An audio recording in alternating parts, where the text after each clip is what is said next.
Caste is, therefore, the real explanation as to why the Hindu has let the savage remain a savage in the midst of his civilization, without blushing or without feeling any sense of remorse or repentance. The Hindu has not realized that these aborigines are a source of potential danger. If these savages remain savages, they may not do any harm to the Hindus. But if they are reclaimed by non-Hindus and converted to their faiths, they will swell the ranks of the enemies of the Hindus. If this happens, the Hindu will have to thank himself and his caste system. Not only has the Hindu made no effort for the humanitarian cause of civilizing the savages, but the higher caste Hindus have deliberately prevented the lower castes who are within the pale of Hinduism from rising to the cultural level of the higher castes. I will give two instances, one of the Sonars and the other of the Pathare Prabhus.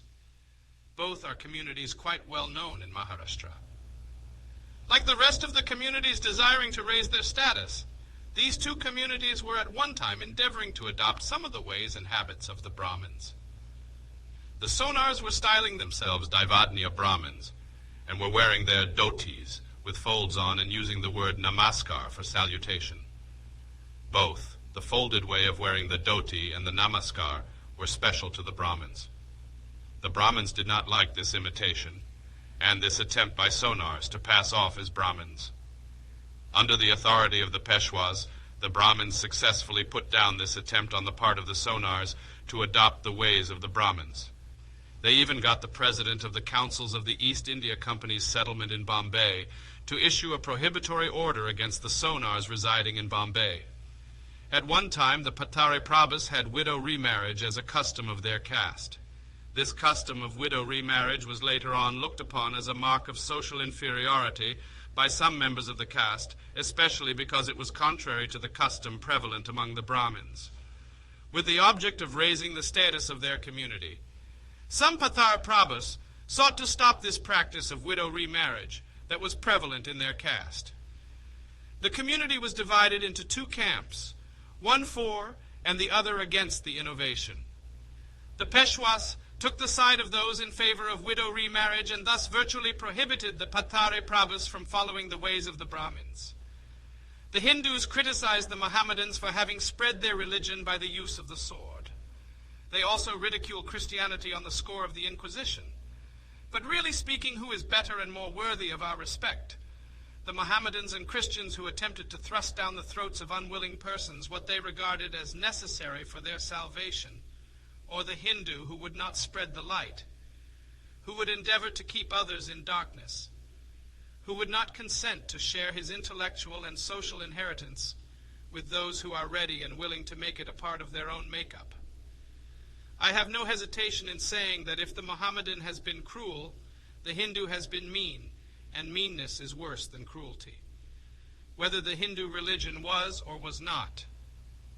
A missionary religion has been a controversial issue.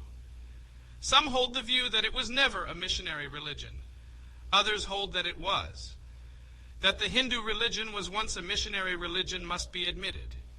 It could not have spread over the face of India if it was not a missionary religion. That today it is not a missionary religion is also a fact which must be accepted. The question, therefore, is not whether or not the Hindu religion was a missionary religion. The real question is, why did the Hindu religion cease to be a missionary religion? My answer is this. Hindu religion ceased to be a missionary religion when the caste system grew up among the Hindus. Caste is inconsistent with conversion. Inculcation of beliefs and dogmas is not the only problem that is involved in conversion. To find a place for the convert in the social life of the community is another and a much more important problem that arises in connection with conversion. That problem is where to place the convert, in what caste. It is a problem which must baffle every Hindu wishing to make aliens converts to his religion. Unlike the club, the membership of a caste is not open to all and sundry. The law of caste confines its membership to personbaum in the caste. Castes are autonomous, and there is no authority anywhere to compel a caste to admit a newcomer to its social life. Hindu society being a collection of castes, and each caste being a close corporation, there is no place for a convert.